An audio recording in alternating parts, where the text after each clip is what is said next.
Pranam everyone. So we'll start with the Jag Chintamani Stotra.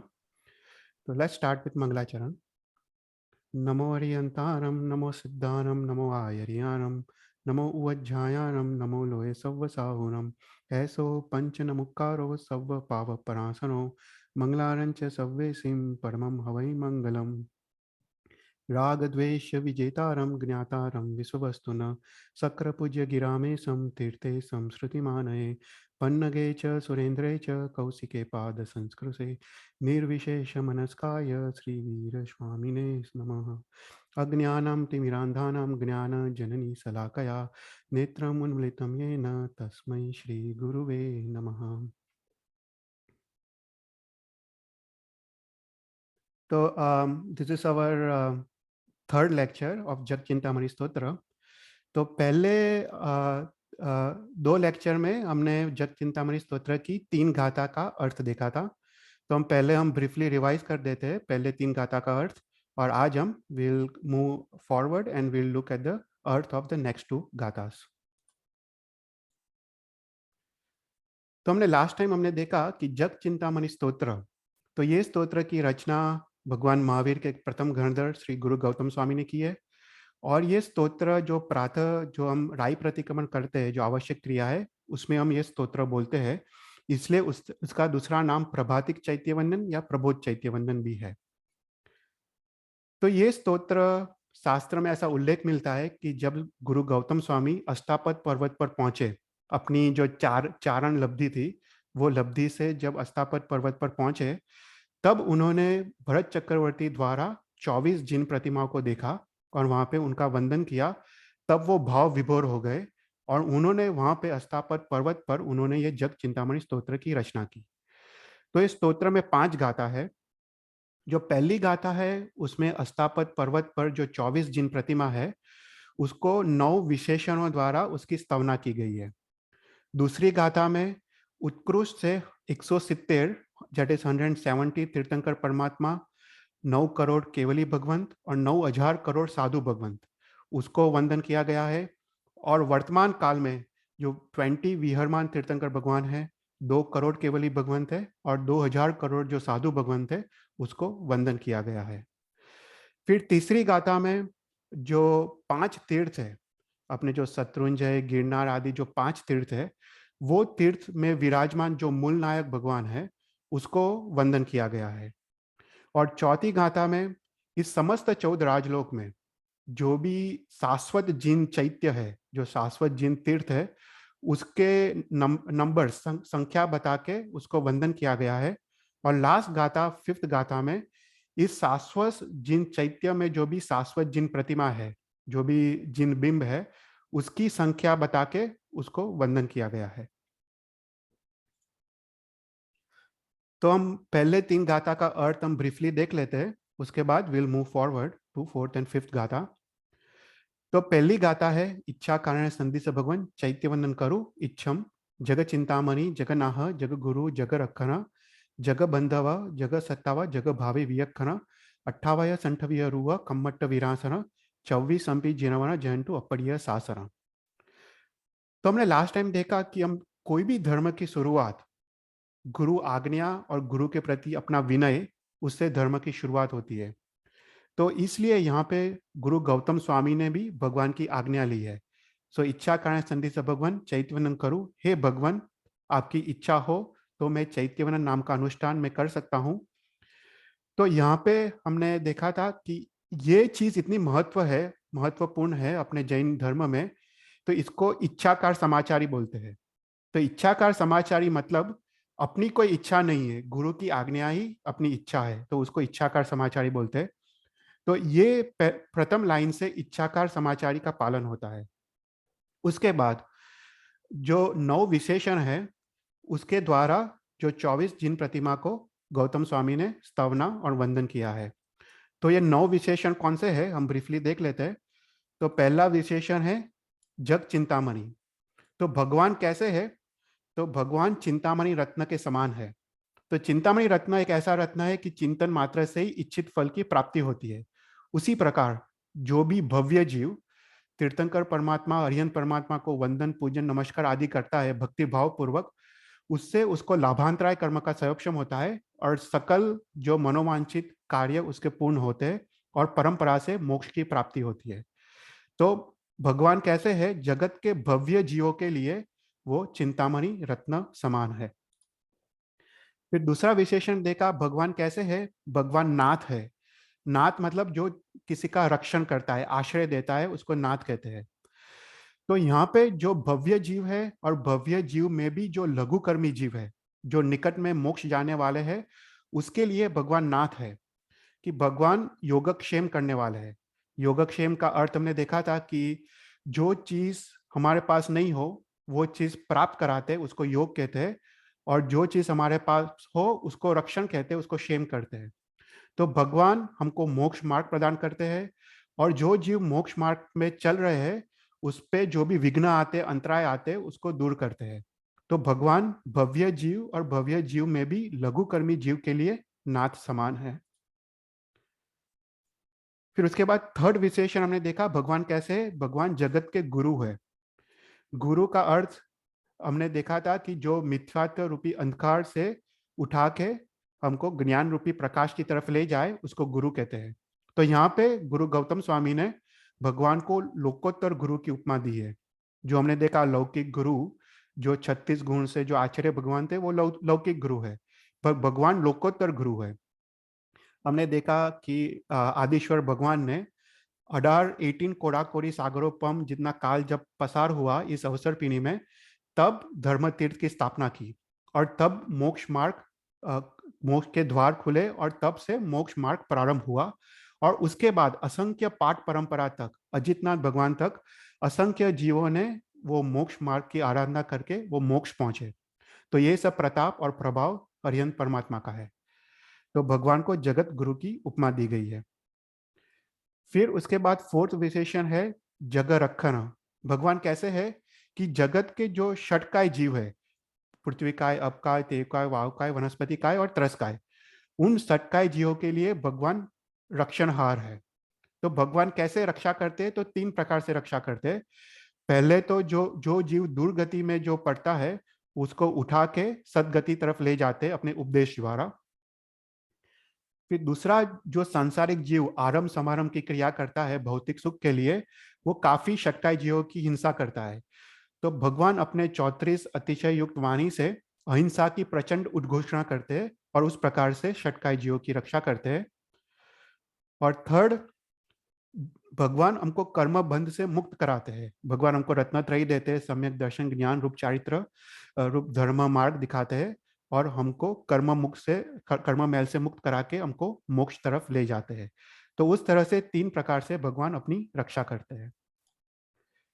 फिर fifth विशेषण में देखा, भगवान कैसे, भगवान जगत के बंधु है। बंधु मतलब भाई, जो अपनी हित सोचते हैं, जो अपने सुख दुख में साथ साथ में होते, उसको बंधु कहते हैं।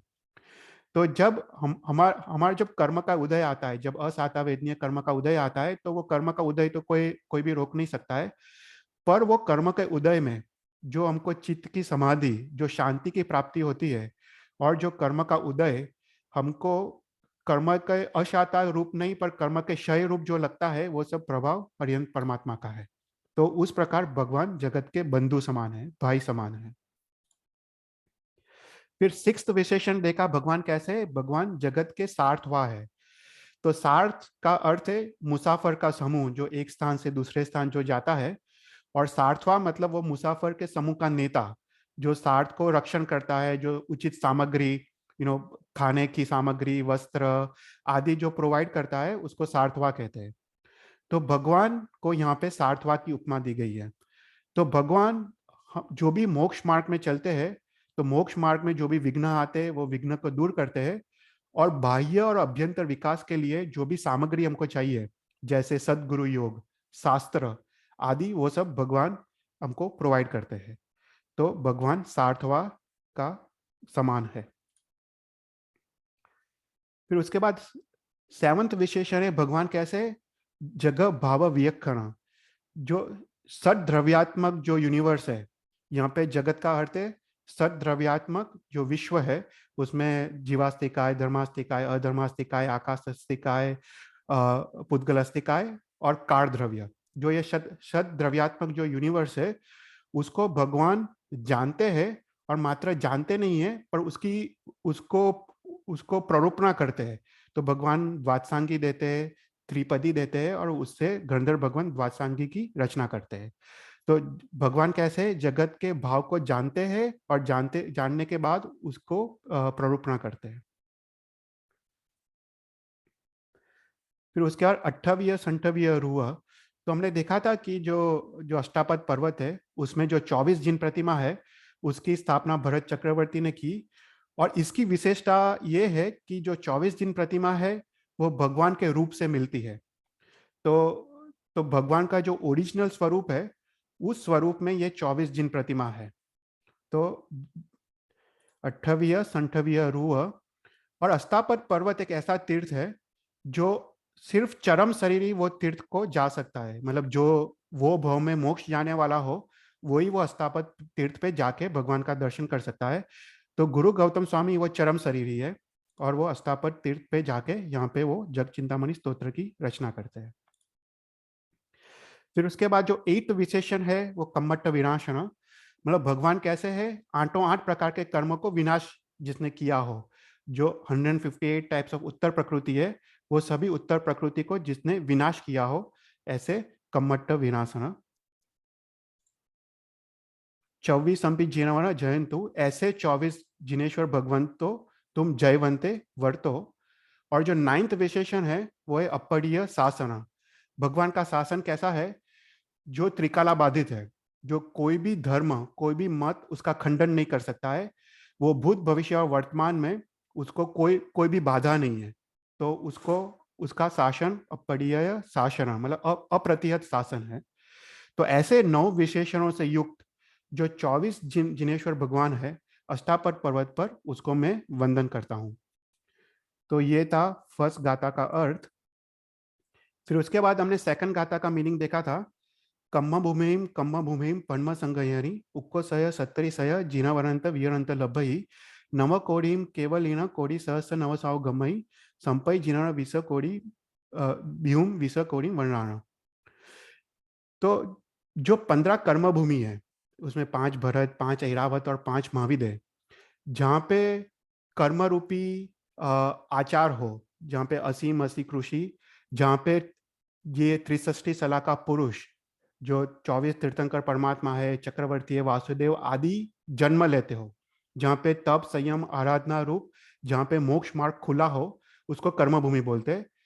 तो ऐसे कर्म भूमि में परम संगयनी, परम संगयनी मतलब जो प्रथम संगयन वाले, जो वज्र ऋषभ नारद संगयन है, जो शरीर में जो हाड़कों की रचना है उसको संगयन बोलते हैं।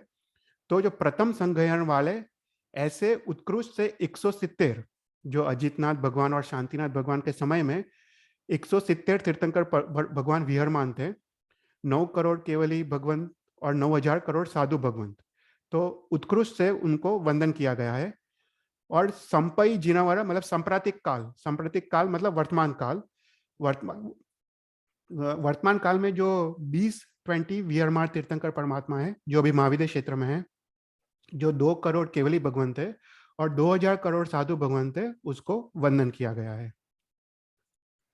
तो हमने ये लास्ट टाइम हमने डिटेल में देखा था कि कितने कर्म भूमि है और कहाँ कहाँ। तो बेसिकली 5 महाविद्य क्षेत्र है और हर एक महाविद्य क्षेत्र में 32 विजय से, तो हर एक विजय में एक तीर्थंकर भगवान उत्कृष्ट से हो सकते हैं। तो 32 टाइम्स 5 दैट इज 160, और 5 भरत और 5 ऐरावत, सो टोटल 170 कर्म भूमि है। तो हमने ये सब डिटेल में देखा था लास्ट टाइम। तो ये है सेकंड गाथा का मीनिंग।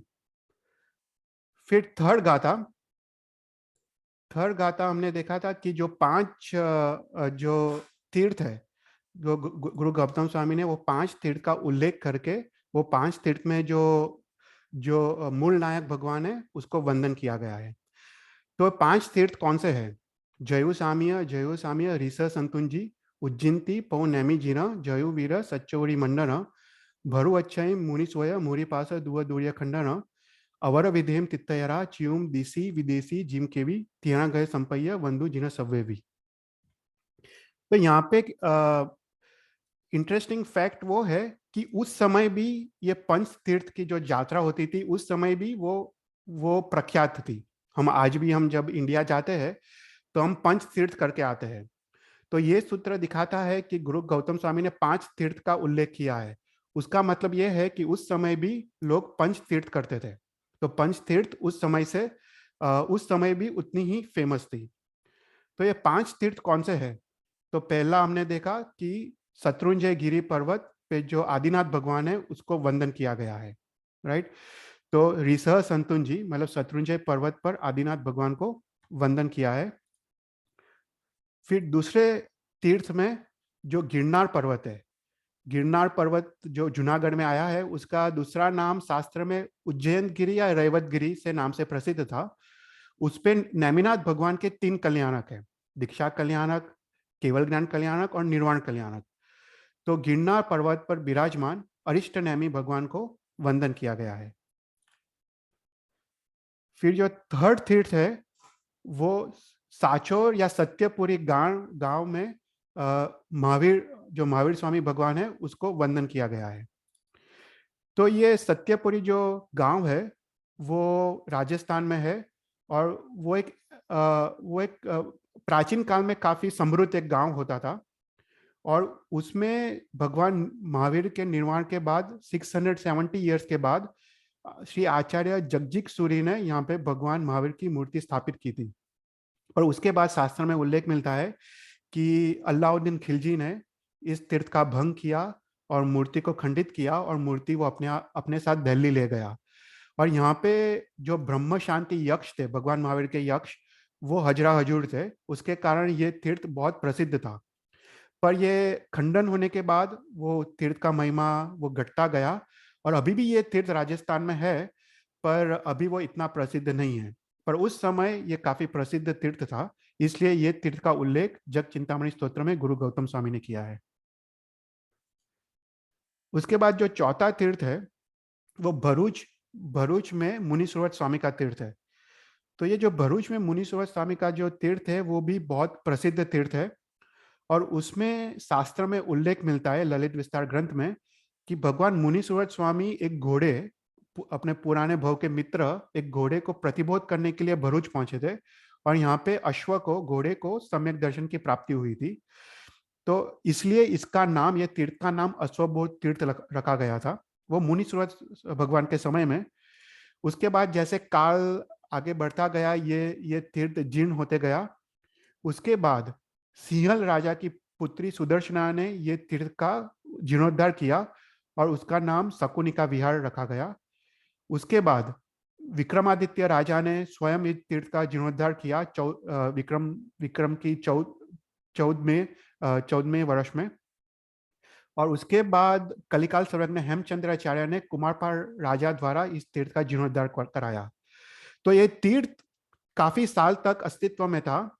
वो वाघेला जो अपने वंश है वो उसमें अंतिम राजा कर्णदेव तक ये तीर्थ अस्तित्व में था। पर उसके बाद मुस्लिमों के आक्रमण के कारण ग्यासुद्दीन तगलक ने उसको मस्जिद में कन्वर्ट कर दिया।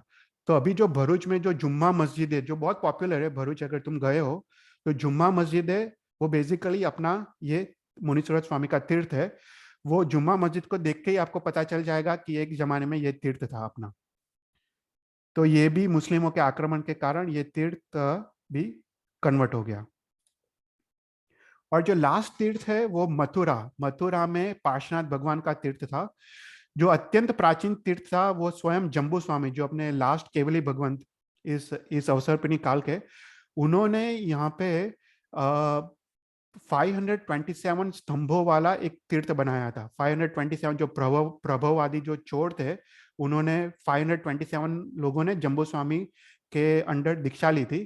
तो उनकी याद में 527 स्तंभों वाला एक भव्य जिनालय बनाया था और यहाँ पे पार्श्वनाथ भगवान की मूर्ति स्थापित की थी और यहाँ पे कल्पद्रुम पार्श्वनाथ भगवान थे। पर अभी ये मथुरा तीर्थ वो हिंदू हिंदू टेम्पल में कन्वर्ट हो गया है और इसके अवशेष काफी म्यूजियम्स में भी अभी अभी मिलते हैं। पर अपना भाग्य में अभी ये जो जग चिंतामणि स्तोत्र में जो 5 तीर्थ का वर्णन किया है, उसमें से सिर्फ 2 तीर्थ अपने पास बचे हैं। सत्यपुरी में अभी भी तीर्थ है, पर वो खंडित हो गया था। पर अभी सिर्फ शत्रुंजय और गिरनार बचे हैं। बाकी सब तीनों तीन तीर्थ अपने चले गए अपने हाथ से। तो यहाँ पे शास्त्र में उल्लेख मिलता है कि जो बप्पा भट्ट सूरी थे, वो भगवान महावीर के 1300 ईयर्स के बाद जो आचार्य भगवान थे, उनके पास आकाशगामिनी विद्या थी। और वो ये 5 तीर्थ को अपने आकाशगामिनी विद्या द्वारा वो 5 तीर्थ को वंदन करते थे रोज। और उसके बाद ही वो भोजन करते थे, उसके बाद ही वो गोचरी करते थे। तो ऐसा शास्त्र में उल्लेख मिलता है। तो कोई भी क्वेश्चन हो तो पूछना। हम आज आज छोटा ग्रुप है, तो कोई भी you can ask ask questions any time. उसके बाद जो ये तीसरी गाथा में ही जो महाविद्य क्षेत्र में जो तीर्थंकर परमात्मा है, फिर 4 दिशा और 4 विदिशा, उत्तर पूर्व दक्षिण पश्चिम ईशान अग्नि नैऋत्य और वायुव्य में जो तीर्थंकर परमात्मा है, और उसके बाद जो अतीत अनागत और सांप्रतिक काल मतलब वर्तमान काल में जो भी अनंतानंद तीर्थंकर परमात्मा है, उसको वंदन किया गया है। ओके, तो ये हुआ तीसरी गाथा का अर्थ। ओके, तो यहाँ तक हमने हमने किया था। अभी हम आज will go on to the fourth and will go on to the fifth गाथा। तो ये काफी काफी इंटरेस्टिंग गाथा है, फोर्थ एंड फिफ्थ। हम काफी डिटेल में उसको देखेंगे। तो जो फोर्थ गाथा है, उसमें जो समस्त 14 राजलोक में जो भी शाश्वत जो जिन चैत्य है, उसकी संख्या बताई गई है। तो हम देखेंगे आज कि ये चैत्य कहाँ पे है, ये समस्त 14 राजलोक में ये कौन से लोकेशन में ये सब चैत्य है, और उसको संख्या बता के उसको वंदन किया गया है। तो 97 वही सहसा लक्का 56 टकोड़ियो 32 बासियाम तिय लोए चाहिए वंदे।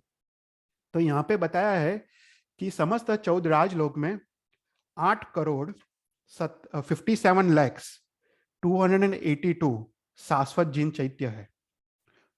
और फिफ्थ गाथा में ये जो शाश्वत जिन चैत्य है, उसमें जो शाश्वत प्रतिमा है, उसका नंबर बता के उसको वंदन किया गया है। तो 15 कोड़ी सयाहिम कोड़ी बायलका अड़वन्ना 36 सहस असीम सासय बिंबाइम परमामी। तो टोटल 15 अरब 42 करोड़ 48 lakhs 36,080 इतने शाश्वत जिन बिंब है, उस बिंब को वंदन किया गया है। तो यहाँ पे पहले हम ये गाथा का लिटरल मीनिंग देख लेते हैं। तो 97 सहस्सा मतलब 97,000, लक्का 56 मतलब 56 lakhs, अट्ठखोड़ियो मतलब 8 करोड़, 32 मतलब 3200 3200, बासी आई मतलब 82। अगर ये नंबर को ऐड किया जाए तो 8 crore plus 56 lakhs plus 97,000 plus 3200 plus 82, तो 8 करोड़ 57 lakhs 282 शाश्वत जिन चैत्य है। चैत्य मतलब तीर्थ, जिन भवन या जिन मंदिर। तो उतने शाश्वत जिन चैत्य है समस्त 14 राजलोक में। उसके बाद जो अपना जो सकल तीर्थ जो सूत्र है, हम उसको थोड़ा देखेंगे। उसमें ना काफी डिटेल में एक्सप्लेनेशन आता है कि ये चैत्य कहाँ पे है। तो उसमें से पता चलता है कि ऊर्ध्वलोक में देर आर 84,97,023 शाश्वत जिन चैत्य, अधोलोक में 7 करोड़ 72 lakhs, और मृत्युलोक मतलब जहाँ पे हम रहते हैं तिरछालोक में 3,259 इतने शाश्वत जिन चैत्य है। तो ऐसे 3 विभागों में उसको विभाजित किया है, ऊर्ध्वलोक, अधोलोक और तिरछालोक। फिर जो फिफ्थ गाथा है, फिफ्थ गाथा का हम लिटरल मीनिंग देख लेते हैं। तो 1500 कोड़ी सयाहिम मतलब 1500 करोड़ मतलब 15 अरब, कोड़ी बायल मतलब 42 करोड़, लख अड़वन्ना मतलब 58 lakhs, 36 सहस असियाइम मतलब 36,080, सासय बिंबाइम मतलब शाश्वत जिन प्रतिमा, उसको मैं वंदन करता हूं। तो ये स्तोत्र राइट, जग चिंतामणि स्तोत्र को हम सोचे, वो इतना प्रभावक स्तोत्र है कि हम एक ही स्तोत्र द्वारा अब इतने सारे लोग को प्रणाम और वंदन करते हैं। हम जो जो भी शाश्वत जिन चैत्य है, तो ये महान पुण्य बंध का कारण रूप ये स्तोत्र है। इसलिए यहाँ पे लिखा है कि ये स्तोत्र को सुबह उठ के हमको सबसे पहले नौकार मंत्र गिनने के बाद ये स्तोत्र गिनना चाहिए, और उसके बाद ही हमको अपने बेड से हमको पैर नीचे रखना चाहिए। तो उससे उत्कृष्ट पुण्यानुबंधी पुण्य का हमको अनुबंध होता है। तो यहाँ पे जो शाश्वत जिन प्रतिमा है उसको डिवाइड किया है, ऊर्ध्वलोक में कितनी है, अधोलोक में कितनी है और त्रिचालोक में कितनी है। तो ये हम आज थोड़ा डिटेल में देखेंगे ज्योग्राफी के द्वारा कि ये सब शाश्वत जिन चैत्य और शाश्वत जिन प्रतिमा कहाँ पे है। तो सबसे पहले हम थोड़ा देख लेते हैं कि ज्योग्राफी कैसा है। तो हमने देखा कि ये समस्त जो 14 राजलोक है, वो वो समस्त 14 राजलोक वो 3 विभागों में विभाजित है। वो ऊर्ध्वलोक है, उसके बाद तिरछालोक है, और उसके बाद मध्यलोक है। जो ऊर्ध्वलोक है उसमें सबसे ऊपर सिद्ध शिला है, उसके बाद 5 अनुत्तर विमान है, उसके बाद 9 ग्रव्यक है, और उसके बाद 12 वैमानिक देवलोक है। ओके। उसके बाद जो अधोलोक है, अधोलोक में 7 नरकावास आते हैं। पर जो मध्यलोक है, मध्यलोक जहाँ पे हम रहते हैं, उसको स्वयं भूतल भूमि कहते हैं, और उसके 900 योजन ऊपर और 900 योजन नीचे उसको तिरछालोक कहते हैं। तो 900 योजन ऊपर में जो ज्योतिष के जो चक्र है, जैसे सूर्य, चंद्र, तारा, वो सब मध्यलोक में आ जाते हैं। और 900 योजन नीचे जिसमें व्यंतर और व्यान व्यंतर देवता के आवास है, वो सब भी मध्यलोक में आ जाते हैं। और ये जो 14 राजलोक में, उसमें मध्य में एक त्रस नाड़ी जाती है, जो पूरा 14 राजलोक उसकी हाइट है और उसकी विड्थ एक रज्जु है। और यहाँ पे ही त्रस जीव का जन्म होता है। जो भी त्रस जीव है, बेइंद्रिय, तेन्द्रिय, चौरिंद्रिय, पंचेंद्रिय, तो वहाँ उनका जन्म मात्र त्रस नाड़ी में होता है। और त्रस नाड़ी के बाहर मात्र स्थावर, एक इंद्रिय और निगोद के जीव है। जो तो जो सकल तीर्थ जो स्तोत्र है, उसमें जो पहली 6 गाथा है, वो पहली 6 गाथा में जो ऊर्ध्वलोक है, ऊर्ध्वलोक में कहाँ कहाँ कितने शाश्वत जिन चैत्य है उसकी संख्या बताई गई है। तो सकल तीर्थ वंदु कर जो जिन्हें नाम है मंगल कोड, पहले स्वर्गे लाख 32।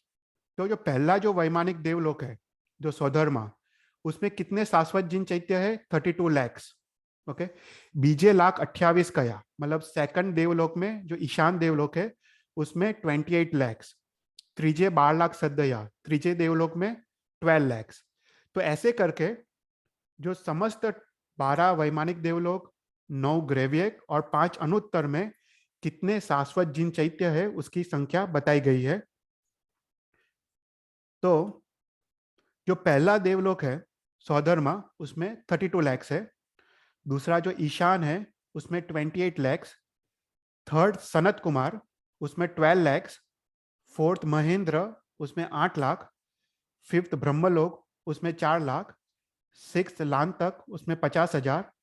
सेवंथ है महाशुक्र, उसमें 40,000। आठ आठवां देवलोक है सहस्त्रार, उसमें 6,000।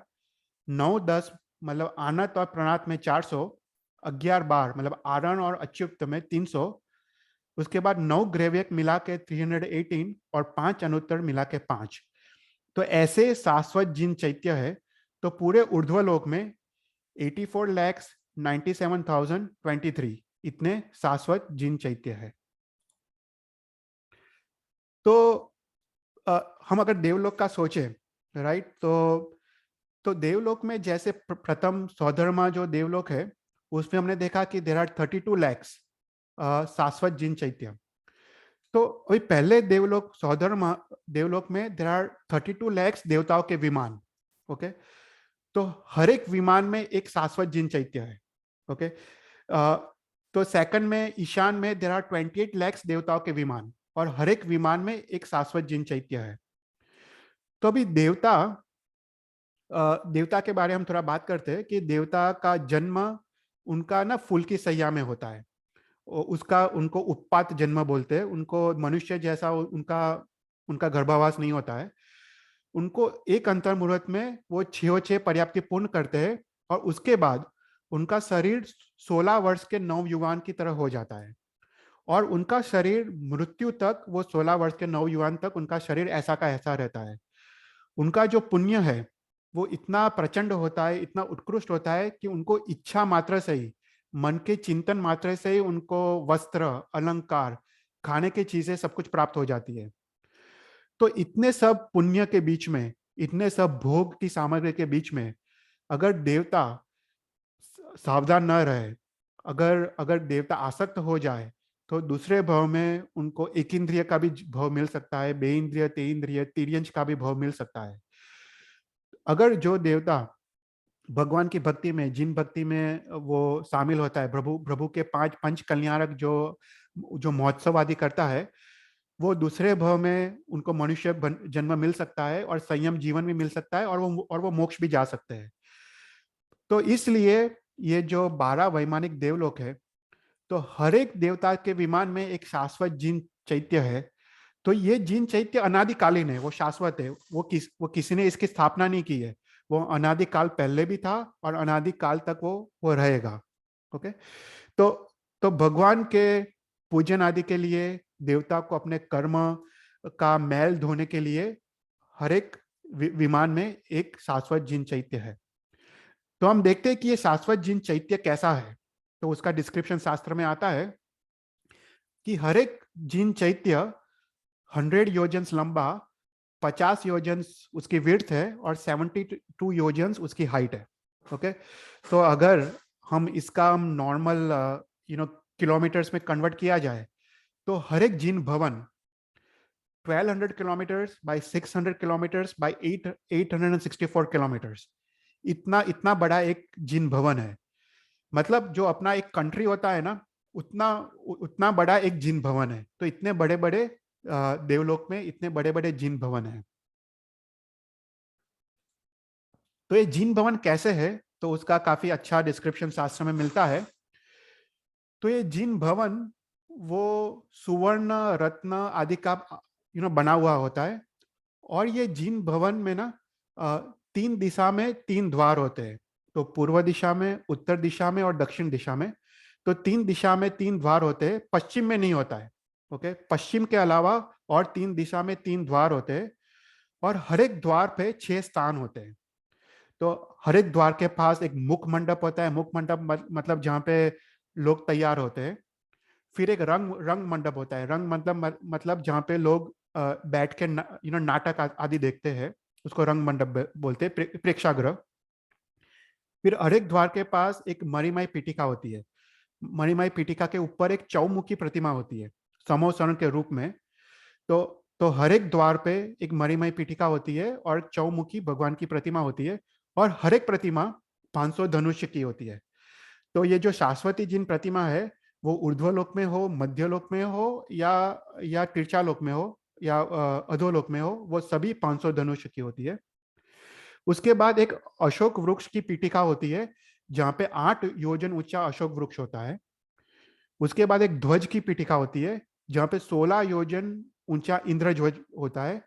और सिक्स्थ है निर्मल जल की वावड़ी, मतलब जो पॉन्ड्स होते हैं निर्मल जल के, तो वो पॉन्ड्स होते हैं।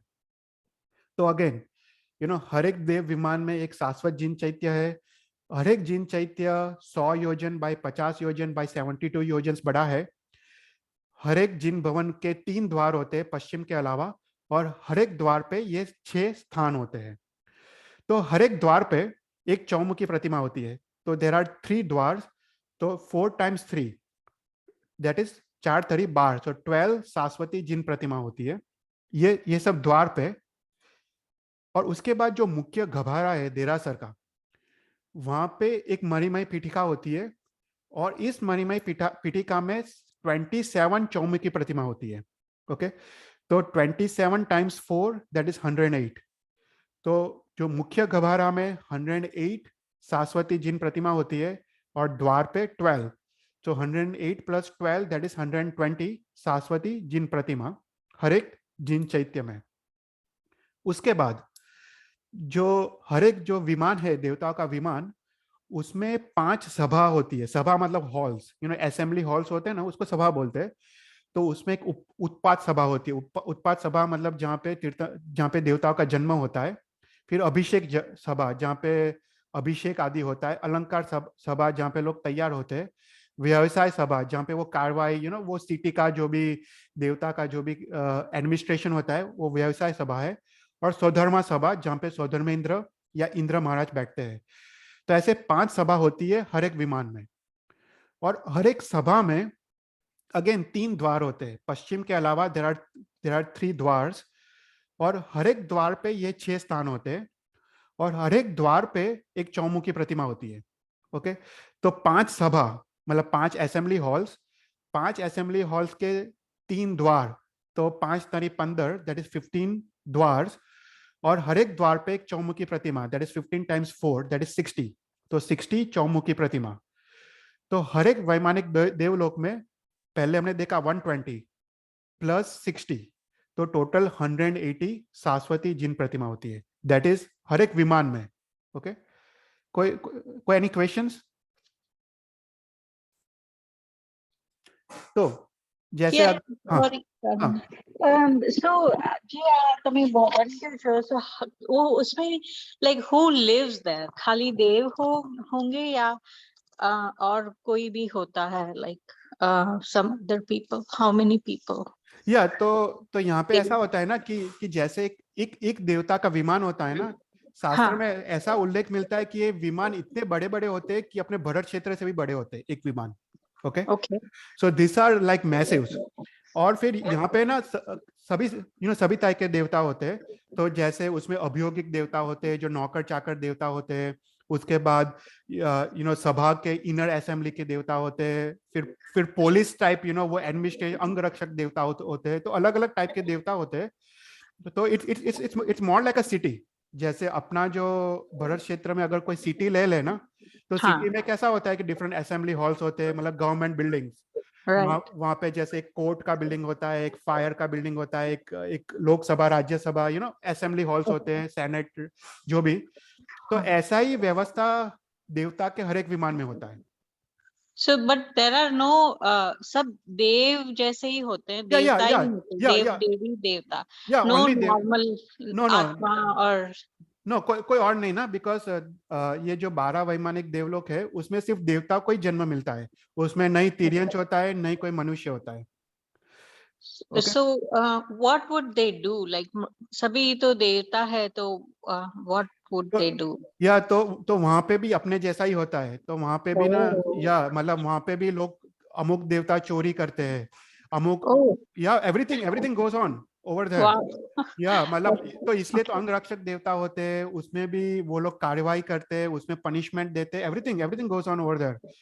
Okay. तो ये सब ना 12 वैमानिक देवलोक तक होता है। तो उसको ना हमने शास्त्र में आता है कल्पोपन्ना देवता। Hmm. कल्पोपन्ना और किलबिषक 2 टाइप के देवता होते हैं।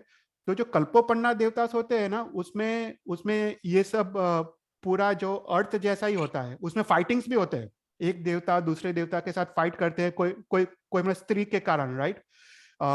तो वहां पे भी ईर्ष्या होती है, वहां पे भी कोई स्त्री रत्न के लिए फाइट करते हैं, कोई और रीजन से फाइट करते हैं, तो सौधर्मेंद्र को बीच में आके मतलब ही हैज टू कार्रवाई करनी पड़ती है और पनिश करना पड़ता है, और देवता को बैनिश भी करते हैं देवलोक से। तो वो बैनिश किए गए देवता वो लोग फिर मध्यलोक में आके वो नंदीश्वर द्वीप आदि जगह पे रहते हैं, रुचक द्वीप आदि पे। तो Oh. या सो दे हैव गॉट एवरीथिंग, मतलब वहां पे ऐसा भी मतलब जेल जैसा भी होता है। जेल मतलब बैनिशमेंट, कि they are no longer allowed in in वैमानिक देवलोक। तो वहां पे अपने जैसा पूरा कार्रवाई होता है। तो it's more like a city, it's Oh. More like a city, but this cities are so huge, कि एक वैमानिक देवलोक is more bigger than Bharat Kshetra. Okay. And one more last one. जैसे हम सोचते हैं कि हमें मोक्ष जाना है, मनुष्य बन के ही जा सकते हैं apparently. So देवता भी ऐसे सोचते हैं कि मुझे मनुष्य बनना है and then go to मोक्ष. Do they think that? ओ यार, ऑफ कोर्स जो ना सम्यक दृष्टि देवता होते हैं ना, Okay. वो सम्यक दृष्टि देवता को मन में एक ही चीज होती है कि कब मेरा ये देव का भाव खत्म हो, कब मेरे को मनुष्य भाव मिले, कब मैं संयम अंगीकार करूं, कब मैं सर्ववीर्ति चारित्र का पालन करूं, और कब मैं मोक्ष में जाऊं। ये Oh. कांस्टेंट उनको मन में वो एक पीड़ा रहती है। वो ना सम्यक दृष्टि देवताओं को। जो ओके मिथ्या दृष्टि देवता हो वो तो इतने भोग सामग्री के बीच में वो खो जाते हैं, completely they are lost. Okay देखो हम यहाँ पे राइट, थोड़ा भोग मिलता है, we are lost right. Yes तो वहां पे तो इतना सारा भोग है, वहां पे दे आर कंप्लीटली लॉस्ट। तो ऐसे सम्यक दर्शी देवता बहुत कम होते हैं जहाँ पे, यहाँ पे लोगों ने संयम जीवन अंगीकार किया हो, उत्कृष्ट चारित्र की साधना की हो, और यहाँ पे उनको वैराग्य की प्राप्ति हुई हो। तो वहां पे दूसरे भाव में वो वैराग्य को वो धारण कर सकते हैं। और ऐसे देवता को भोग में कोई इच्छा नहीं होती है, वो वहां पे भी सुख में भी समता का अनुभव करते हैं। और उनको कांस्टेंट, उनको तीर्थंकर परमात्मा का उनको सानिध्य चाहिए, और उनको संयम जीवन कैसे मिले ऐसा ही वो सोचते हैं। जैसे इंद्र महाराज है, इंद्र महाराज तो सम्यक दृष्टि है राइट, वही इंद्र महाराज बन सकते हैं।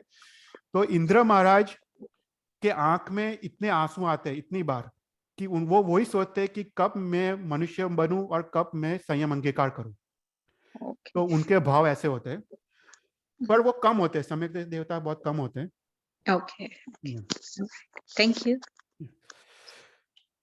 तो ये बहुत इंटरेस्टिंग टॉपिक है। तो पहला जो सौधर्मेंद्र देवलोक है उसमें हमने देखा कि 32 लैक्स जिन चैत्य है। हर एक जिन चैत्य में 180 शाश्वती जिन प्रतिमा है। सो टोटल जिन प्रतिमा इतनी है 57 लैक्स 60,000 राइट। नो सॉरी, ये क्या है, 57 करोड़ 60 लैक्स। तो इतनी इतनी शाश्वती जिन प्रतिमा प्रथम देवलोक में है। ऐसे करके सेकंड, थर्ड, फोर्थ हर एक में 180 है। तो जो 12th देवलोक तक 180 है, क्योंकि हमने देखा कि वो कल्पोपन्ना देवता है। पर जो 9 ग्रव्यक और 5 अनुत्तर है उनको कल्पातीत देवता बोलते हैं। वहां पे कोई भी उस प्रकार की व्यवस्था नहीं होती है, वहां पे कोई भी राज्य व्यवस्था नहीं होती है। वहां पे हर एक देव वो खुद का इंद्र होता है, उसको अहेम इंद्र बोलते हैं। तो वहां पे वो लोग उनको कुछ भी करने का नहीं होता है। वो लोग अपने आत्मा के सुख में या वो समाधि में वो लीन होते हैं, ये जो 9 ग्रव्य का 5 अनुत्तर के देवता। तो इसलिए यहाँ पे there is no assembly halls. तो असेंबली हॉल्स के जो 60 जो शाश्वत प्रतिमा थी यहाँ पे वो माइनस की है। तो 9 ग्रव्यक और 5 अनुत्तर में देर आर 120 शाश्वती जिन प्रतिमा। ओके। तो यहाँ पे 318 शाश्वत जिन चैत्य मल्टीप्लाई बाय 120, तो इतने शाश्वत जिन प्रतिमा। और 5 अनुत्तर में 5 जिन चैत्य, 120 प्रतिमा हर एक चैत्य में, और टोटल 600। तो ऐसा अगर ऐड किया जाए तो समस्त ऊर्ध्वलोक में 84,97,023 शाश्वत जिन चैत्य है। और इसमें 1,52,94,44,760 शाश्वत जिन जिन बिंब है, शाश्वत जिन प्रतिमा है। फिर यहाँ पे ना 9 ग्रेवक का फर्दर डिवीजन दिया है कि पहले 3 ग्रेवक में 111, मध्य के 3 ग्रेवक में 107 और ऊपर के 3 ग्रेवक में 100 जिन मंदिर है। जो सकल तीर्थ बंधु कर जोड़ वो स्तोत्र में वो डिटेल में आता है। फिर अभी भगवान कैसे उसका डिस्क्रिप्शन किया गया है। और ये description is same for everywhere, देवताओं के ऊर्ध्वलोक में, तीर्थालोक में और मध्यलोक में। दिस डिस्क्रिप्शन इज सेम, क्योंकि ये शाश्वती जिन प्रतिमा है। तो भगवान कैसे है, तो बोलते हैं कि भगवान तो अनादिकालीन है। जो भगवान के बिंब है वो अनादिकालीन है, वो किसी ने इसको बनाया नहीं है। वो अनंत काल पहले भी थे और अनंत काल के बाद भी वो रहेंगे। तो ये बिंब सुवर्ण के बने होते हैं, गोल्ड के बने होते हैं। उसमें जो भगवान के नख, मतलब नेल्स और नेत्र, आंख है, वो श्वेत अंक रत्न की बनी होती है। उसके बाद भगवान के जो हथेली है, पग, पग के नीचे का भाग, नाभि, जीभ, वो नासिका के अंदर का भाग, वो सब लाल कलर के रक्त वर्ण का सुवर्ण का बना होता है। फिर उसके बाद जो बाल है, दाढ़ी के, मूछ के, रोमराजी, कीकी, पापण, सर के बाल, माथे के बाल, वो काले रंग के रिष्ट रत्न के बने होते हैं। उसके बाद भगवान के जो होठ है वो लाल परवारा के बने होते हैं। और उसके बाद जो भगवान का सिर है और सिर के ऊपर जो जो शिखा है वो श्वेत वज्र रत्न की बनी होती है। और पूरा पूरा शरीर वो सुवर्ण का बना होता है, जैसे हाथ, पग, जंगा, सब कुछ पूरा आदि पूरा शरीर वो सुवर्ण का बना होता है। तो ये हर एक प्रतिमा 500 धनुष्य की होती है, और ये सब डिफरेंट डिफरेंट रत्नों की ये प्रतिमा बनी होती है। फिर उसके बाद हर एक जो जिन प्रतिमा होती है जिन प्रतिमा के पीछे और ऊपर के पार्ट पे एक सुंदर सफेद छत्र धारण करने वाली एक छत्रधारी मूर्ति होती है, जो भगवान के ऊपर जो दो तीन छत्र होते हैं ना, उसको धारण करके वो खड़ी होती है, वो एक मूर्ति होती है। उसके बाद भगवान के दोनों ओर ये चंद्रप्रभ, वज्र और वैडूर्य रत्नों की बनी होती चामरधारी प्रतिमा होती है दोनों ओर। ओके। उसके बाद भगवान के नीचे यक्ष प्रतिमा, नाग प्रतिमा, भूत प्रतिमा और कुंजधर प्रतिमा होती है, जो भगवान के नीचे होती है। वो दोनों हाथ जोड़ के अपना मस्तक झुका के वो विनय पूर्वक भगवान को वंदन कर रही होती है। तो ये सब रत्नों की बनी होती है। तो हर एक तीर्थ में ये सेम सेम है। हर एक भगवान सेम सेम टाइप के होते हैं, जो शाश्वती जिन प्रतिमा है। फिर उसके बाद हमने जो देखा सॉरी, तो जो जो मेन गबारा है जो जिन भवन का, उसमें जो सेंटर में जो मणिमय पीठिका है, उसमें देर आर 27 चौमुखी प्रतिमा, राइट। तो 27 टाइम्स 4 108। तो हर एक जो जो प्रतिमा होती है, उसके उसके पास एवरीथिंग इज 108। तो वहां पे 108 सिंहासन होते हैं, 108 छत्र होते हैं, 108 चामर होते हैं, 108 धूप के थार होते हैं, 108 दर्पण होते हैं, 108 थाली होती है, छोटे कलश होते हैं 108 बड़े कलश आदि। So everything is 108। ओके, क्योंकि वहां पे मेन गबारा में 108 प्रतिमा है। और ये सब कुछ जो जो भी चीज होती है वो रत्नमय होती है और काफी सुंदर और मनोहर होती है। ये सब डिस्क्रिप्शन है जो यू कैन लाइक विजुअलाइज कि ये शाश्वत जिन चैत्य और शाश्वत जिन प्रतिमा कैसे होती है। तो ये था ऊर्ध्वलोक का डिस्क्रिप्शन कि ऊर्ध्वलोक में कितने शाश्वत जिन चैत्य है और कितने शाश्वत जिन प्रतिमा है। उसके बाद अधोलोक का हम डिस्क्राइब करते हैं। तो अधोलोक अधोलोक मतलब जो तीर्थालोक के 900 योजन के नीचे जो क्षेत्र है उसको अधोलोक बोलते हैं। उसमें 7 नरकावास आते हैं, राइट। तो उसमें अधोलोक है। तो इस अधोलोक में कितने शाश्वत जिन चैत्य है उसका डिस्क्रिप्शन भी ये सकल तीर्थ वंदुकर्जोर स्तोत्र में दिया है। तो 7 करोड़ ने 72 लाख भुवनपति माँ देवल भाग। ओके, तो भुवनपति में 7 करोड़ ने 72 लाख मतलब 7 करोड़ एंड 72 लैक्स शाश्वत जिन चैत्य है।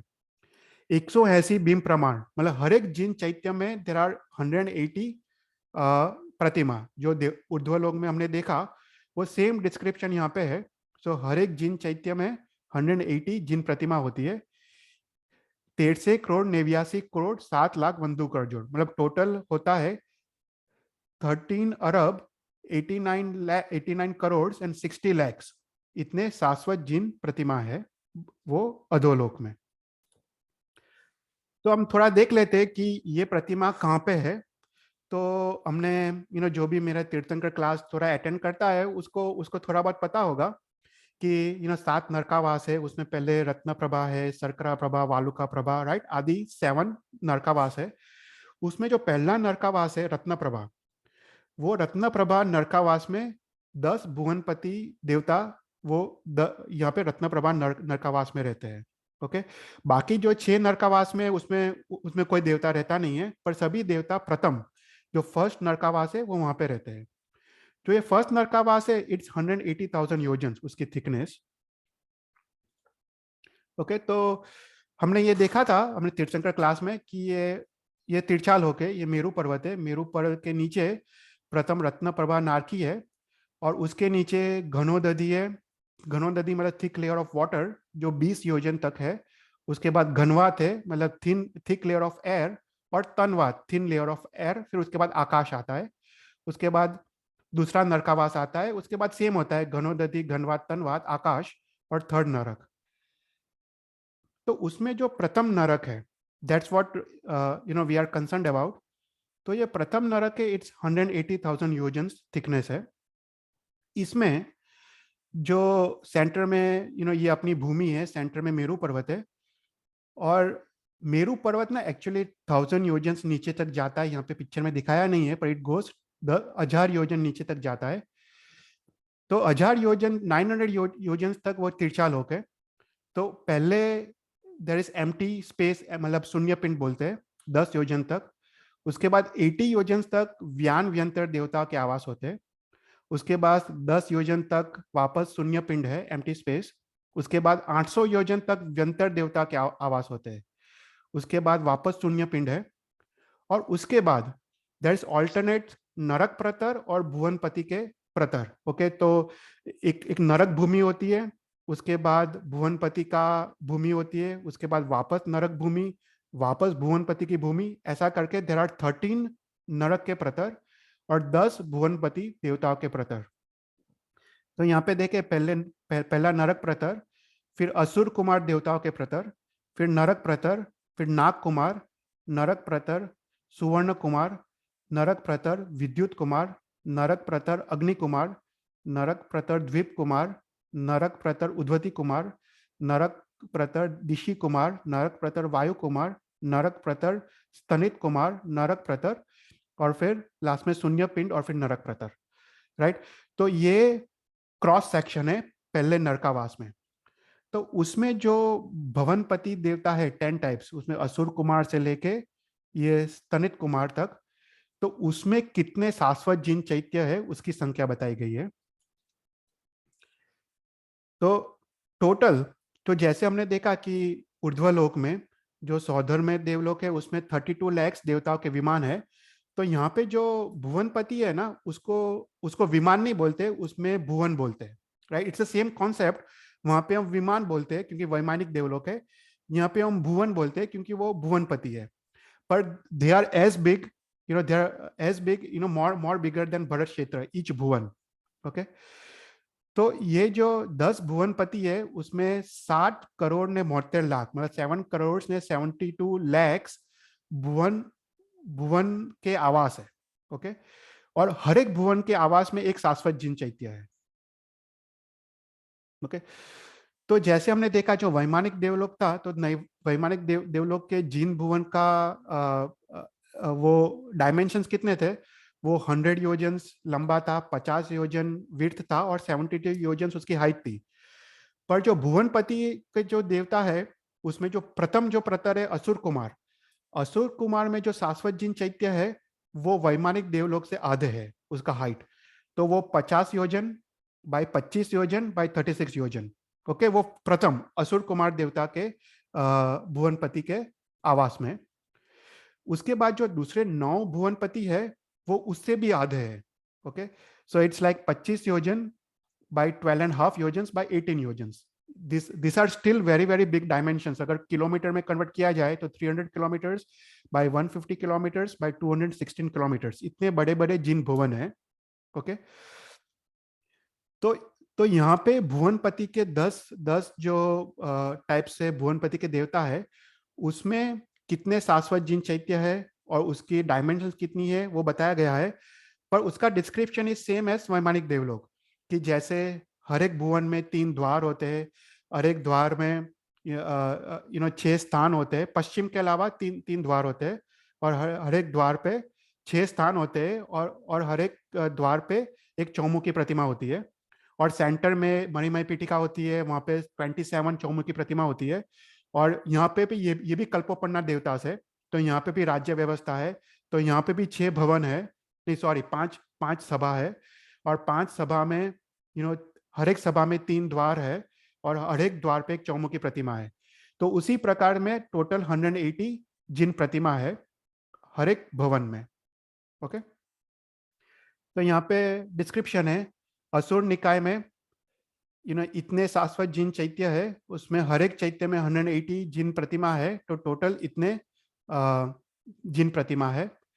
उसे नाग कुमार सुवर्ण कुमार ऐसा मिला के टोटल 7 करोड़ ने 72 लाख, और हर एक में 180 बीम प्रमाण, और टोटल इतनी 13 अरब 89 लाख एंड 89 करोड़ 60 लाख शाश्वत जिन प्रतिमा है। तो ये है 10 भुवनपति के देवता। ओके, कोई क्वेश्चन है तो बोलना।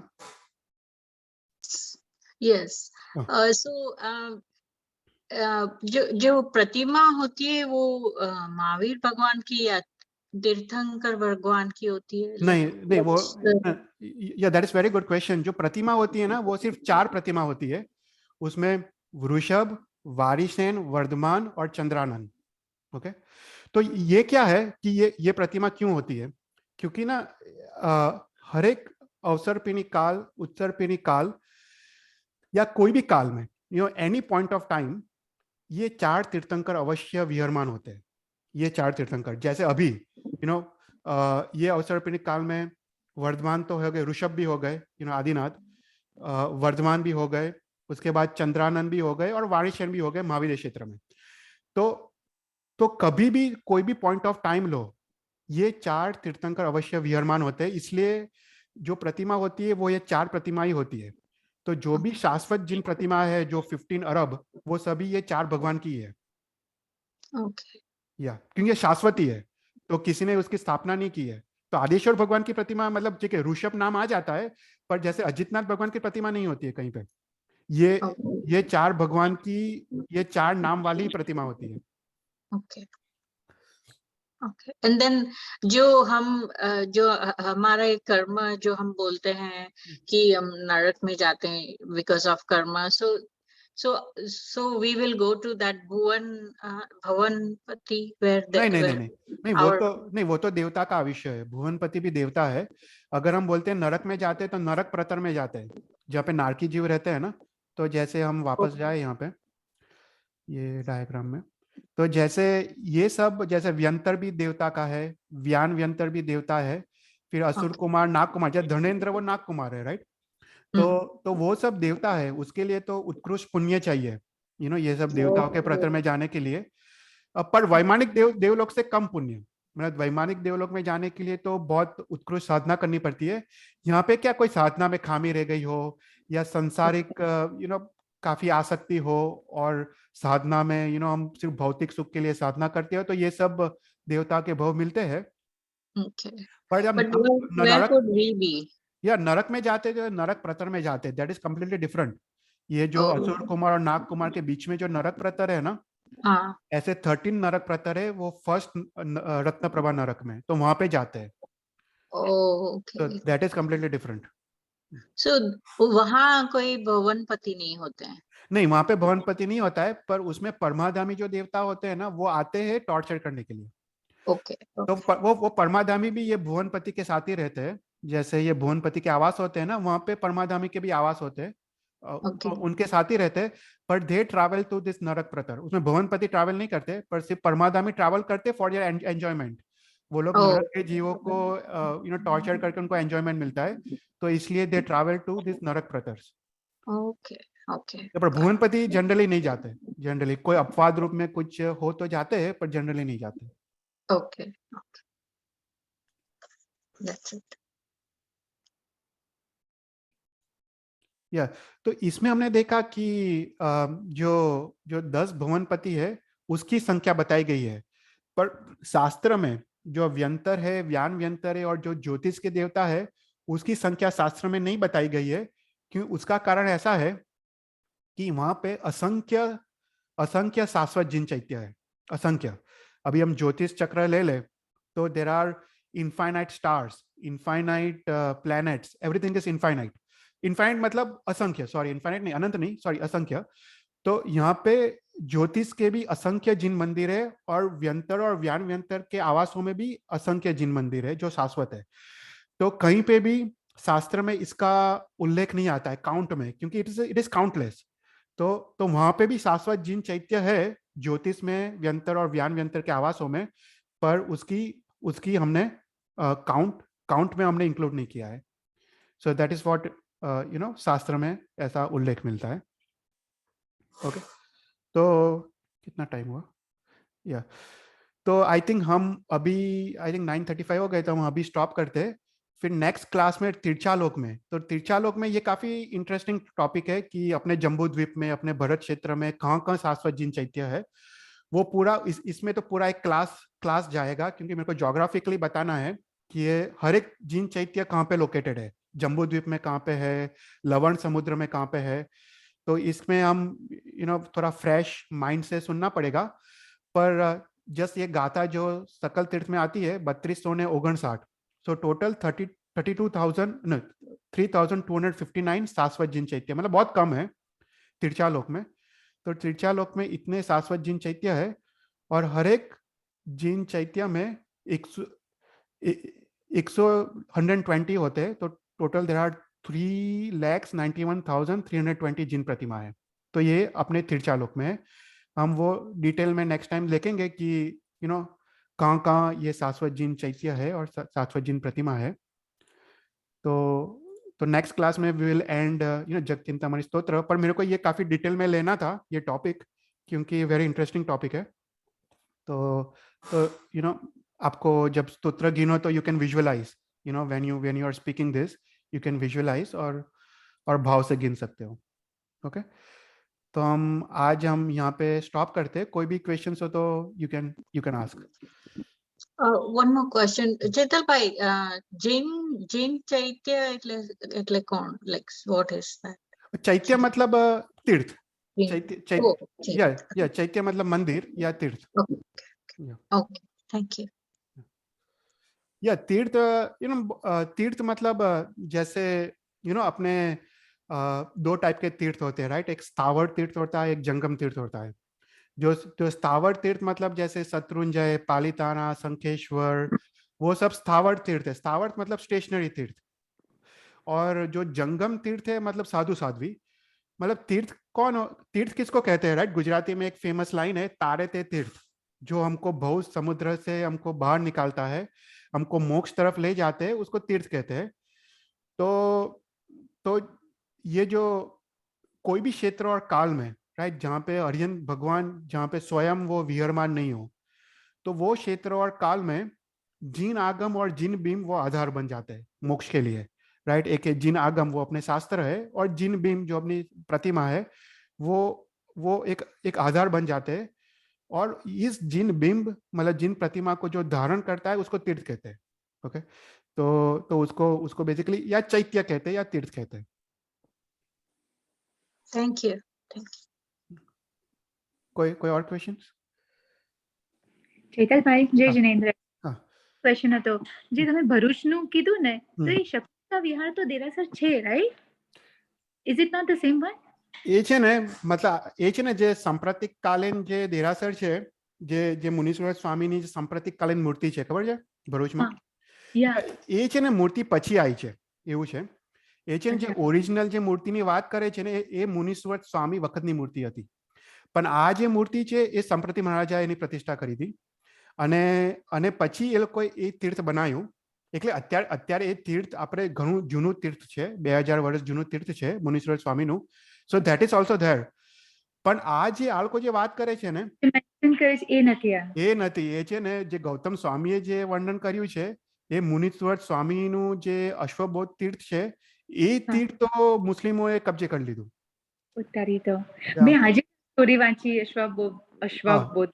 એટલે મારા ખ્યાલથી આ બે અલગ વસ્તુ છે. જે સંપ્રતિકાલીન જે તીર્થ છે, સંપ્રતિ મહારાજા જેની કરી છે, એ અલગ તીર્થ છે. પણ એ પણ અત્યંત ચમત્કારિક છે, કારણ કે એ પણ 2000 વર્ષ જૂનું તીર્થ છે. પણ આ તીર્થ એ અલગ તીર્થ છે એવું મને લાગે છે શાસ્ત્રમાં. આ કમ્પ્લીટલી અલગ તીર્થ હતું જે મુસ્લિમોએ પચાઈ પાડ્યું. કોઈ એ છે ને, તમે જુમા મસ્જિદ ગયા છો ને, તમને ખ્યાલ આવશે. એ છે ને જુમા મસ્જિદ આગળ છે ને, આગળ દેરીઓ છે. હવે દેરીઓ તો ખાલી આપણા જૈનમાં જ હતી, યા કશે બીજે કશે દેરીઓ તો છે જ નહીં. કોઈ હિન્દુમાં પણ દેરીઓ હોતી નથી. અને જુમા મસ્જિદની ચારે બાજુ ખંડિત આખી દેરીઓ છે. તો એ આપણું એક તીર્થ હતું, ત્યાં આગળ એક આપણું જૈન તીર્થ હતું. અને એવું કહેવાય છે કદાચ આ જ હશે, મોટે ભાગે આ જ તીર્થ હશે. અને એક બીજો ક્વેશ્ચન, જેમ જેમ એટલે દેવલોકમાં આપણે જેમ જેમ ઉપર જતા જઈએ છે, એમ જીન ચૈત્યની સંખ્યા ઘટતી જાય છે ને? બરાબર, કારણ કે ત્યાં આગળ દેવતાઓના વિમાન ઓછા છે ને, એટલે પોપ્યુલેશન ઘણું ઓછું છે.